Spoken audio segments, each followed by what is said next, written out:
It's time for the Cooper Group's road trip to New Hartford. We're traveling in the new and totally redesigned 2008 Saturn Vue, courtesy of Saturn of Mohawk Valley.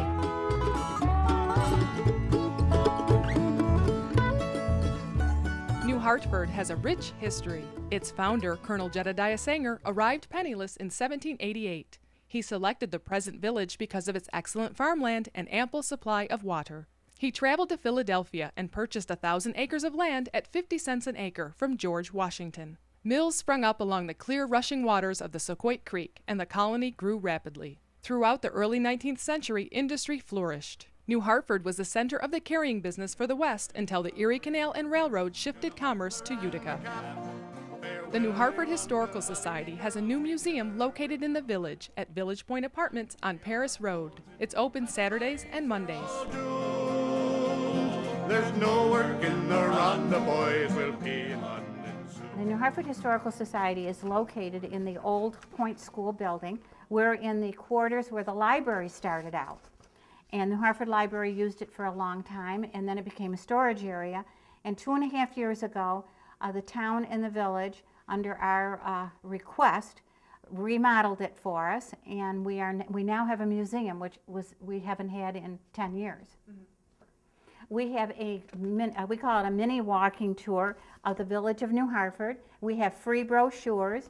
There's a short, concise history of New Hartford, and there are 11 stops. It's a nice little walking tour. We encourage families to do this, scouts, and other organizations. The original settlers here in New Hartford wanted to have a village that was very much like a New England village. When you go on a walking tour or when you drive around, you'll see that it is. And of all the buildings here that are historic, there is one that is still the same as it was when it was built back in the early 1800s, and it's St. Stephen's Church. It's the only building in New Hartford that's on the National Historic Register, and it was built because of the generosity of Jedediah Sanger. What did it cost when it was built? $2,000. My father was a miner, and his father was before him. We always had Come to New Hartford anytime during lunch or when there's a concert, and stop by here on the corner of Oxford and Park, because you're going to find a hot dog stand that reminds me of being on the corner of 42nd Street and 8th Avenue in New York City, because you're going to get those hot dogs that when you bite into them, there's that snap, and there's Hoffman Conies here. It's worth it just to come for those because you feel like you're on the boardwalk on Coney Island. Behind me is Mary Ann Snow. During the school year, she's a very mild-mannered teacher, but come out here during the summertime and she is known as the hot dog lady. And her husband, Brian, I'll tell you one thing, he makes one mean chili. It is fantastic. Continuously frustrated, continuously. Even though many people describe New Hartford as a New England type village, I can't help but feel like I'm in New York City, whether it's the hot dog stand we were just at or across the street at Kasabs Delhi. You come in here and it's just like being in the heart of New York City. They have everything under the sun in the way of food, and the service is just fantastic. We on Mohawk Valley Living always want to be 100% accurate, so Patty has very kindly and very politely corrected me on something, and that is the proper pronunciation of the family name. It is Kasabs. Thank you. It's not You're very Kasabs. welcome.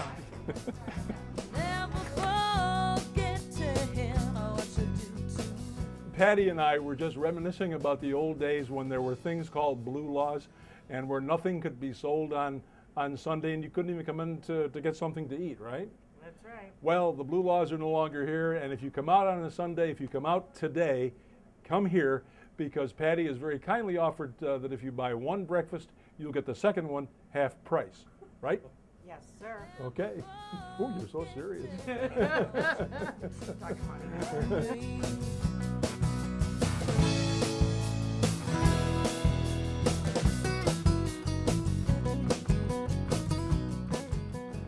Hidden away here on Genesee Street in New Hartford is another store that reminds me of Greenwich Village or Soho.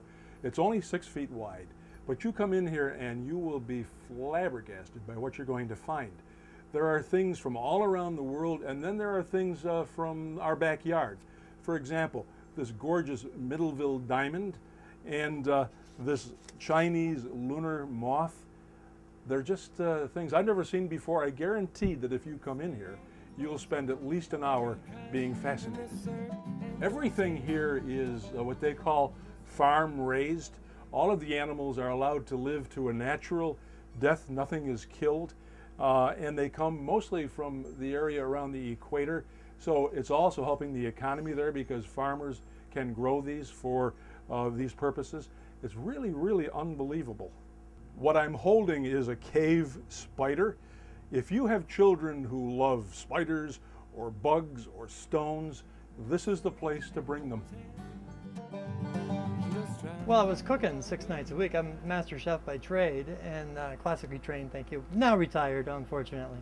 But this was always my hobby, and my one day off that I could get out, we'd come up here, found out about these crystals, and my God, I just couldn't get away from it ever since. Now, what is it about these crystals that would bring you up here?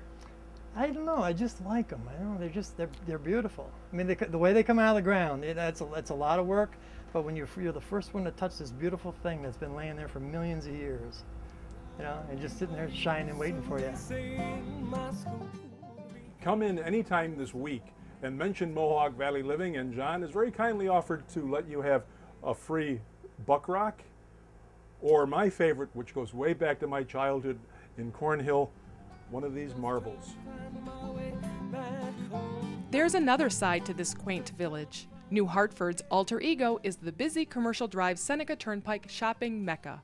Here you'll find Ravenswood Comics, known to local collectors for nearly a quarter century as the headquarters for everything in comic books. Most of you know me as the mild-mannered host of Mohawk Valley Living, but my true alter ego is... Yes, it's Superman, strange visitor from another planet who came to Earth with powers and abilities far beyond those of mortal men. Superman! Ravenswood was established in 1983, so we've been around almost our 25th anniversary coming up. Comic books actually originated during the Depression. They were made to be very affordable, so that the masses had a very inexpensive, affordable piece of entertainment. And they've evolved over the years, and decades later, the art form has kept up with the times, and it's making them available to children and improving literacy in children. It's a wonderful hobby. It's just a lot of fun, and I'm my own boss, so it's a wonderful thing. And literacy for children is a great thing. So we're doing a good deed. To see what we can see, traveling round. Visit New Hartford during lunch or dinner, and Georgios Village Cafe is hopping. It's a local favorite, but Chef Georgios' culinary finesse is drawing diners from near and far. We opened in 1996. Okay, now how did you get in the restaurant business? I started at Scamardo's restaurant at Seneca Turnpike. It was kind of an unusual thing because I used to go around to all the local restaurants and cut their veal for them. And one day I was laid off from P&C and I started cutting veal. And Richie Scamardo said to me, "George, I need some help." So I said, "Okay, Rich, I can give you a hand." He'll be calling me back about 2 months. 2 months go by. I says, "Rich, I gotta give you my week's notice. I'm going back with P&C. He says, "No, you stay with me." He offered me some really good money, and I've been doing it ever since. Why do people come here? I just think it's just home cooking. I give you a great value, and I'm always here. And I think our food's very good. My nanny be very proud. I learn a lot from, my grandparents, growing up in a very large Italian family, and there's a lot of Italian food that I share to the customers here. Giorgio told us that he acquired his culinary skills overseas. We were told that the closest he came to going overseas was when he crossed the channel from Third Lake to Fourth Lake up in the Adirondacks. Fact is, though, you could have fooled us because the lunch we had today was a lunch from a world-class chef. And as a matter of fact, once again, right here in the little village of New Hartford, I felt like I was in the middle of New York City. The place was bustling, it was filled with people, and the food was just out of this world. Let's see what we can see. It's time for the Cooper Group's road trip.